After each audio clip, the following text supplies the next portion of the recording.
Здравей, България продължава. 80 50 181 е телефонът, на който може да подавате вашите сигнали до нашата редакция. Катастрофа приковава на легло младо момче от София. Вече 2 години 25-годишният Борис е парализиран от врата надолу. Единственият шанс той отново да проходи е скъпа операция в чужбина. За мечтите, надеждите и болките на едно неподвижно момче разказват Михаела Карабелова и Даниел Антов. Само преди 2 години Борис Христов води нормален за възрастта си живот. Учи, има хубава работа и се старае да помага на своята майка. Тежка катастрофа с мотор обаче преобръща живота му. Днес Борис се прикован на легло. Лекарите успяват да спасят живота му, но младият мъж остава парализиран. Първите прогнози на лекарите бяха, че от врата надолу няма да движи абсолютно нищо. От тук започва и ходенето по мъките за Борис и неговата майка. Започнахме сами да се бориме. Наехме кинезитерапевт. Започна една наистина много упорита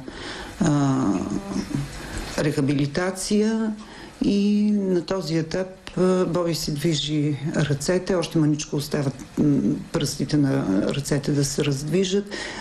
Краката му дават индикации също. Той е много активно, много борбено момче.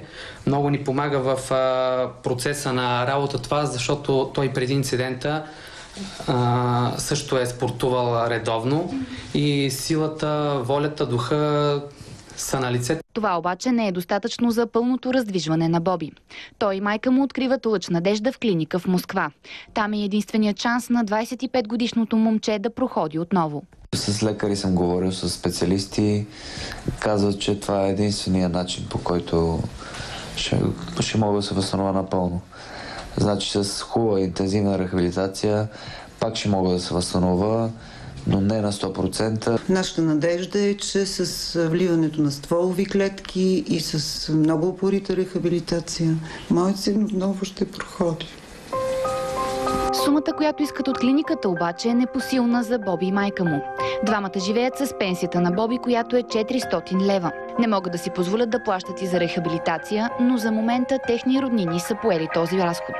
Абсурдно е просто да си помисля за 21 000 евро. А след това ще ми трябват и още пари и просто е невъзможно за мен, разбирате ли? Подава документи във фонда за лечение в чужбина, с надеждата, че ще им помогнат. За съжаление, не можем да финансираме вливането на стволови клетки, тъй като те не влизат в списъка, който ние финансираме. Ужасно е. Ужасно е да родиш, да изгледаш сина си до 23 годишна възраст и в един момент да ти кажат, че няма никакви шансове. Много бях тъжна.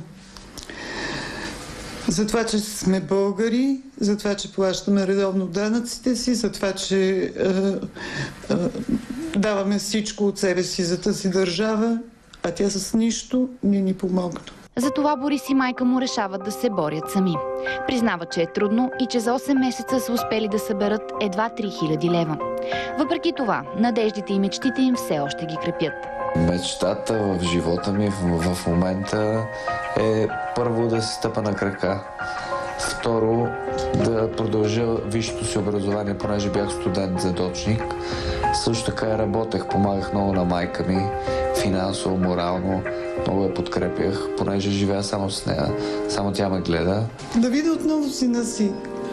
Да ходи, да учи, да работи, да има семейство, да ми народят внуци.